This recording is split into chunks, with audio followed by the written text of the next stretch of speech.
Ok, estamos de volta com o segundo bloco do nosso programa de hoje. Boa noite, Rio Branco, aqui na sua TV Rio Branco, canal 8 SBT. Mais uma vez, obrigado pela sua audiência, você que nos prestigia na capital e também no interior. Você de Bujari, de Quinari, de Porto Acre, Capixaba, Passo de Castro, Sena Madureira. Nesses municípios onde o nosso sinal chega diretamente pelo canal 8 SBT. Nos demais municípios acrianos, você nos prestigia pela NET HD TV, canal 15, TV fechada, ou pela Rede Mundial de Computadores, a internet.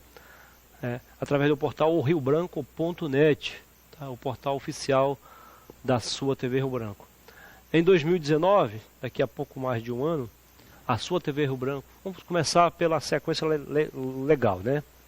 O jornal O Rio Branco vai completar 50 anos, a TV Rio Branco 30 anos e o portal riobranco.net, a mais jovem empresa do grupo, completará 15 anos. São 3 empresas unidas, trabalhando de mãos dadas para melhor lhe informar, tá bom? Você da capital, do interior, do campo da cidade, do centro, da periferia, crianças, jovens e adultos, ok? Temos aqui o apoio da Rimaldo Autopeças, autopeças para o seu carro nacional ou importado, do Grupo Araújo, a Araújo Mix e o Araújo Supermercados. Tem sempre uma promoção especial no Araújo para você fazer economia. E tem mais um detalhe, se você ainda não tem o seu cartão Araújo, solicite ainda amanhã mesmo o seu, para você ter muito mais vantagens, fazer muito mais economia, ok? Muito bem, vamos falar agora com a colega jornalista e cineasta, Camila de Moraes. Ela é gaúcha, mas mora há algum tempo em Salvador, na Bahia. Seja bem-vinda. Tudo bem? Tudo bom, obrigada. Primeira vez ao Acre? Primeira vez. Dizem que a primeira impressão é a que fica, né? Isso. E qual é a sua primeira impressão aqui? Então, a gente chegou ontem, está sendo maravilhoso chegar aqui. Você teve no sorte, norte viu? Do Brasil. Pegou aí um clima bem ameno, porque a temperatura aqui é muito forte. Se bem mesmo? que Salvador não é muito diferente, né? Mas tudo bem. Por que optou por morar em Salvador? Já que você é gaúcha? Isso. Eu sou gaúcha, moro em Salvador há 8 anos e o que me levou também para Salvador foi muita questão racial, né? Eu venho de um estado onde 16% da população é branca, não, 16% da população no Rio Grande do Sul é negra, e eu me mudo para um estado na Bahia onde mais de 80% da população é negra. Então é muito por uma questão racial também, de identificação e saber das nossas origens, procurar mais. Normalmente o gaúcho é racista?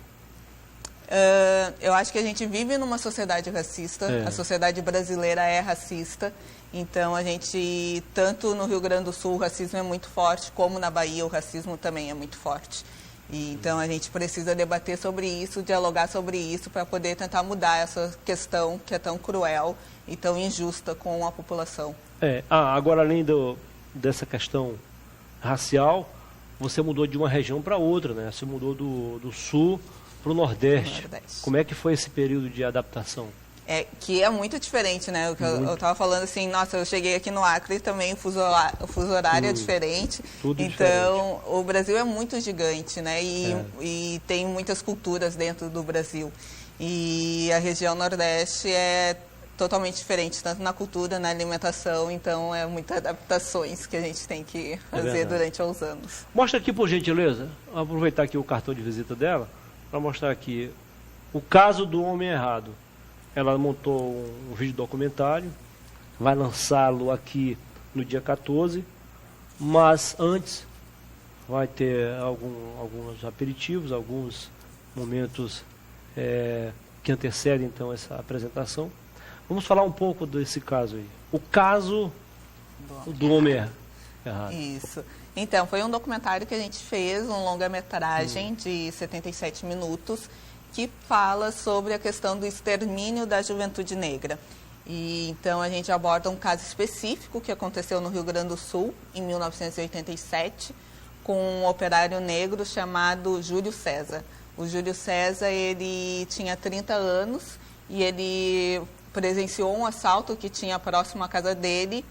Quando ele estava presenciando esse assalto, algumas pessoas falaram que ele estava envolvido no assalto. A brigada militar pegou ele, colocou ele vivo dentro da viatura. Havia um repórter fotográfico lá, fez a foto dele entrando vivo na viatura, só com machucado na boca. E o repórter foi para o pronto-socorro.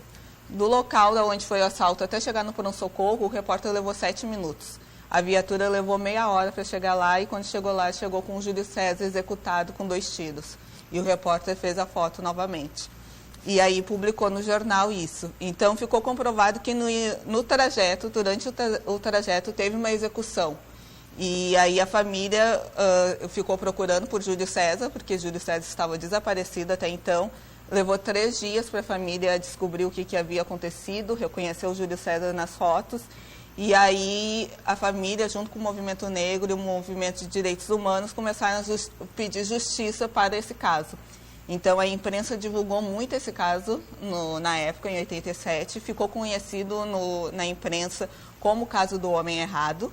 E aí é o nome do filme, do documentário, o caso do Homem Errado, por conta disso. Por conta desses movimentos todos, conseguiu-se descobrir quem foi as pessoas envolvidas. Foram 14 policiais envolvidos nesse episódio e conseguiu levar esses policiais até o julgamento. Cada um teve uma sentença e as sentenças foram muito rasas. Mas já foi um grande passo se descobrir quem foi as pessoas e levar essas pessoas até julgamento. Então, por essa questão, já foi um grande passo. E aí o que a gente retrata no filme é esse episódio e falar sobre como é que está a situação atualmente. Que infelizmente o episódio com Júlio César aconteceu em 87, mas a gente está em 2018 e atualmente jovens negros, na maioria homens, continuam sendo executados. Mais de 30 anos depois. Mais de 30 anos depois. Eu fico muito orgulhoso em ver, ao mesmo tempo, a gente fica triste, ao mesmo tempo orgulhoso. Triste por saber que isso aconteceu e que certamente ainda vai acontecer. Não foi o primeiro nem o último caso. Mas, ao mesmo tempo, honrado e contente em saber que um colega nosso de profissão foi peça-chave. A imprensa foi fundamental nesse episódio. O que a gente fala, assim, Júlio César ainda teve alguém que fez esse registro, né? Quantas pessoas que não fosse a competência e, sobretudo, a coragem dele de denunciar, de mostrar a verdade, certamente as investigações talvez nem tivessem começado. Dado como um caso encerrado antes de qualquer coisa. Isso, o jornal da época de lá noticiou, assim, foram mais de 70 notícias diariamente, toda hora saindo, muitos repórteres se envolveram, então a imprensa foi fundamental. Assim, você usa um caso real como uma base para o documentário. Um jornalismo colaborativo realmente aconteceu. Lá. Você já lançou em outros estados? Sim, a gente... Essa é uma produção independente, né? A gente levou 8 anos para conseguir produzir o filme. A gente participou de alguns festivais e mostras de cinemas e esse ano começou com o circuito comercial.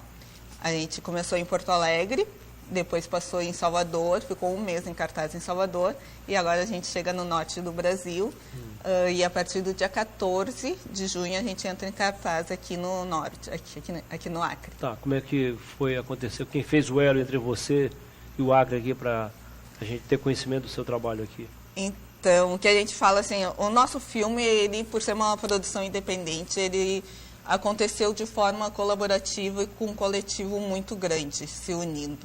E aí ele começou a ter uma repercussão na mídia, o filme. Por conta dessa repercussão, algumas pessoas vieram querer apoiar o filme. E a gente não conseguiu distribuidora para o filme, porque as pessoas falavam que não tinha interesse num documentário desse, que fala sobre a questão racial. E a gente, por levar 8 anos para produzir esse filme, não acha justo deixar o filme parado. Então a gente começou a fazer esse circuito comercial. Uma menina de São Paulo, chamada Rafaela Scaff, fez contato conosco, falando que queria nos ajudar nessa distribuição. E a Rafaela fez o contato com o Marcelo Cordeiro, que é do Cine Teatro Recreio daqui. E aí a gente começou a dialogar, então a gente tem um apoio cultural do governo do estado daqui, da Fundação de Cultura Elias Mansur e da Secretaria de Comunicação. E aí é graças a essas parcerias, a essas redes e Viva a Tecnologia que está nos deixando seguir adiante com esse filme. Então será dia 14, lá no Cine Teatro Recreio. Isso. No 2º Distrito de Rio Branco. Tá, pelo visto, você tem 2 profissões, mas pelo visto você se identifica mais com a de cineasta. Agora a gente está com esse filme assim, agora, né, há 8 anos. Mas se bem que nesse caso aí, a sua formação jornalística ajuda muito sim. na composição aqui, na elaboração dos textos, direcionamento. Isso, a gente continua fazendo tudo, faz assessoria do filme, continua tentando ser cineasta, várias vertentes ao mesmo tempo. Tá. E você tem ido ao Rio Grande do Sul? Fomos, a gente tem ido... Sua família ainda mora por lá? Mora lá. Legal. Mas agora você virou baiana. Isso. Não pretende mais voltar? Ficar lá mesmo em Salvador? Salvador me deu régua e compasso e ainda estou vivendo por lá. Você me fez lembrar a música. Legal. Mas assim, há uma diferença muito grande entre uma região para outra, né? Muito. Como é que foram então, assim, os primeiros dias? Você lembra de dificuldade, de adaptação? Em Salvador? Você não conhecia quase ninguém? Eu tive mais dificuldade com a alimentação, porque a alimentação dendê a gente não tem lá no forte. Sul, é muito forte. Baiano gosta de comida bem temperada. Pimenta, essas coisas. Como é grande o nosso país, né? Muito grande e muito rico, né? E culturalmente muito rico. E eu acredito muito na força da cultura. Eu acho que a cultura pode transformar vidas. Então, por isso que a gente segue, ainda por mais árduo que seja essa trajetória, a gente segue tentando transformar vidas. É a sua primeira obra, teatro, nesse sentido? É o primeiro longa-metragem, eu já fiz outros curtas, mas esse é o primeiro longa e é o primeiro que a gente consegue chegar ao circuito comercial, porque para chegar nesse patamar é muito difícil. Para ter uma noção, a primeira mulher negra que conseguiu chegar no circuito comercial com um filme de ficção foi a Adélia Sampaio, em 1984. E agora o nosso é o segundo filme de uma mulher, dirigido exclusivamente por uma mulher negra, a chegar a esse patamar. Então levou 34 anos para outro filme conseguir chegar nisso. E aí o que a gente percebe? Que o racismo ele é muito cruel e atua em todas as áreas, que nem as nossas produções chegam nesse patamar. E a gente está vendo o quão difícil é. Como é que você vê tudo isso? Mais de 500 anos de descobrimento, a escravidão já vão vários anos aí, o fim, entre aspas, e a gente ainda tem que tocar nesse assunto ainda, sobre racismo, porque não teve preconceito. Fim, né? Não teve um fim, né? A gente ainda vive, só que de outras formas. E não teve um fim. Então, o que a gente precisa é de formas dignas de vida para toda a sociedade, né? Para todas as pessoas que vivem nesse país, precisam viver de forma digna, ter condições de saúde, educação, saneamento básico. Isso são condições mínimas que todo mundo deveria ter. E é por isso que a gente ainda continua tentando lutar para mudar essa situação. Diante do que a gente expôs aí, esse trabalho te emocionou mais? Emociona muito porque a gente fala de racismo, a gente fala de mortes e de mortes que são verdadeiras. Então, quando eu estou falando de uma morte, não tem como não emocionar. E a gente tem que... em março, no Rio de Janeiro, Marielle Franco foi morta, né? Uma mulher negra que lutava por condições dignas de uma parte da sociedade. E aí as pessoas pensam que ao nos matar vão nos calar. Infelizmente, o que a gente fala no movimento negro é que do luto a gente tem que fazer uma luta, a gente tem que continuar lutando. Então, essas pessoas que são mortas, a gente tem que ver como foram sementes plantadas para a gente poder continuar lutando. Sua mãe é negra? Seu pai, como é que é? Todo mundo. Todos são negros? Eles apoiam essa sua iniciativa? Ou dizem assim, olha, isso é meio complicado, procura outra coisa? Não, eu venho de uma família militante do movimento negro e de artistas, né? Minha mãe é atriz, meu pai é jornalista e roteirista. Então... você tem pedigree, então. A gente vive nessa causa, a gente vê isso como forma de vida. Qual é a tua expectativa em relação ao sucesso desse trabalho aqui no Acre, em Rio Branco? A gente está muito feliz de poder chegar no norte do Brasil, porque enquanto audiovisual... No norte é a primeira cidade que você apresenta o trabalho? Primeira cidade. E a gente queria muito vir para o Acre, então a gente fez um esforço grande para conseguir chegar aqui e poder também sair um pouco do eixo Rio-São Paulo, né? Então a gente sai do sul, vai para o nordeste, agora vem para o norte E a gente está muito feliz, eu acho que os diálogos aqui vão ser bem interessantes, as pessoas já estão se manifestando, falando que vão comparecer ao cinema e que... Porque é disso, né? Um filme só sobrevive se tiver público, se as pessoas forem até o cinema. Então, eu acho que esses diálogos, o diálogo de ir assistir, de ficar com uma reflexão e depois de conversar sobre, tentar achar soluções para mudar, isso realmente é o que importa. Tá. O que te levou a produzir esse documentário? Eu sei que foram vários fatores, mas eu queria que você dissesse, olha, esse aqui foi o fundamental. Certo. Eu nasci em abril de 87, esse caso aconteceu em maio de 87, então no Sul ficou muito conhecido, né? Ficou realmente muito conhecido esse episódio, o caso do Homem Errado. Você cresceu ouvindo falar disso? Cresci ouvindo falar e Júlio César era padrinho do meu irmão, então... Tinha uma ligação. Tem também essa outra ligação. E o teu irmão, como é que está diante de tudo isso? A gente continua, né, nessa questão de querer sempre justiça. O que a gente quer é uma justiça, então a gente continua nessa caminhada. Eu acho que tudo que for feito para combater injustiça, combater violência, combater racismo, acho que é bem-vindo. Isso. Como você falou, a luta não pode nem deve acabar. Isso.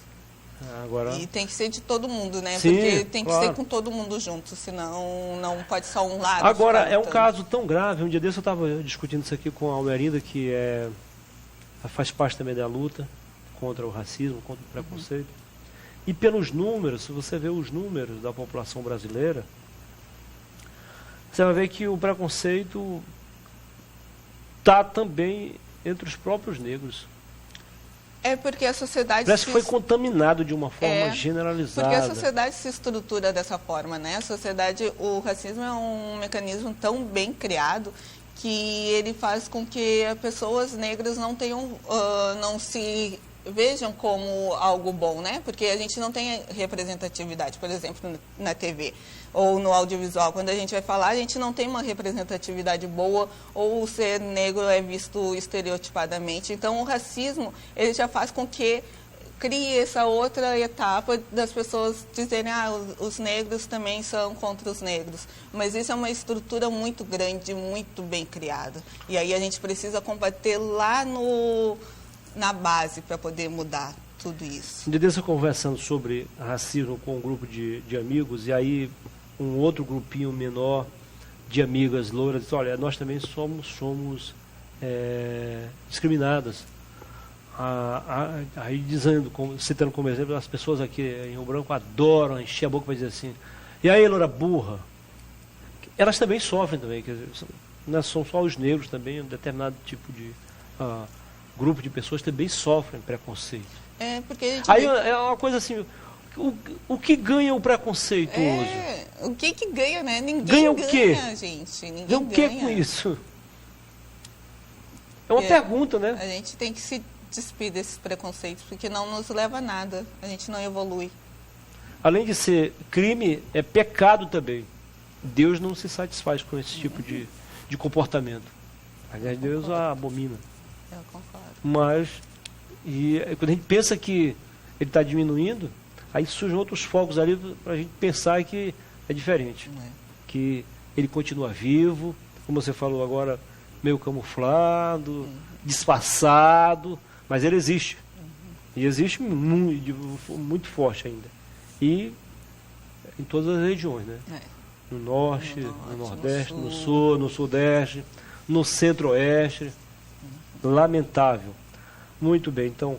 E, bom, vai ter um pré-lançamento? Fala um pouco sobre isso aí. Então, hoje... É para um público mais... Hoje é uma sessão para convidados e o público também pode se fazer presente no Cine Teatro às 19 horas e aí depois da sessão do filme vai ter um bate-papo. Com você, presente? Isso. Está todo mundo convidado? Todo mundo convidado para a gente poder dialogar um pouco sobre essas questões. Você já conheceu lá o espaço, não? Ainda não deu tempo, daqui a pouco a gente vai... você chegou ontem? Isso. Chegou ontem, então. Legal aqui. Quero aqui agradecer a Camila, Camila Moraes, pela primeira vez aqui em Rio Branco, jornalista, cineasta. Dizer que foi um prazer recebê-lo aqui, mas caso você queira acrescentar algo, falar alguma coisa que você gostaria de falar e eu acabei não perguntando, fique à vontade. Então, eu quero convidar o público daqui de Rio Branco para irem ao cinema. O filme entra em cartaz a partir do dia 14. O valor dos ingressos é de R$ 14,00 e 7,5. Então, a gente precisa mesmo que o público vá ao cinema para a gente poder dialogar e poder levar essas produções para outros locais também. Você acredita em numerologia? É? Então, por isso, dia 14, aí R$14. Só falta agora dizer que serão 14 apresentações. Nossa, e qual o tempo que ficará em cartaz? Esse episódio aconteceu no dia 14 de maio. Ah, tá, então tá explicado. 14 de maio, 14/5. Então tá explicado. Todo 14 aí, ó. Legal. Então tá aí. Hoje houve o pré-lançamento para um público mais selecionado. A partir do dia 14, aí sim. Aí, pela programação, ficará quanto tempo na apresentação? Então, ele fica uma semana. Se tiver público, a gente vai ficando mais tempo na programação do cinema. Então vai ficar mais de uma semana. Tomara. Pode ter certeza. Tomara que sim. Foi um prazer. Obrigada. Sucesso. Obrigada pelo Seja espaço. bem-vindo a Rio Branco. Obrigada. Tá bom? Depois do intervalo, a gente volta para falar sobre outra arte, né? Falando sobre a arte de produzir vídeos, a arte de escrever, com a Camila Moraes. Depois do intervalo, eu volto para falar sobre a arte de fazer teatro. Eu vou conversar com o Renan Prachedes e também com a Alice Loureto. Eles fazem parte da peça A Bruxinha que Era Boa. Você conhece? A Bruxinha que Era Boa. Será apresentada nos dias 8, 9 e 10 aqui em Rio Branco. São apenas 2 minutos. Continue com a gente.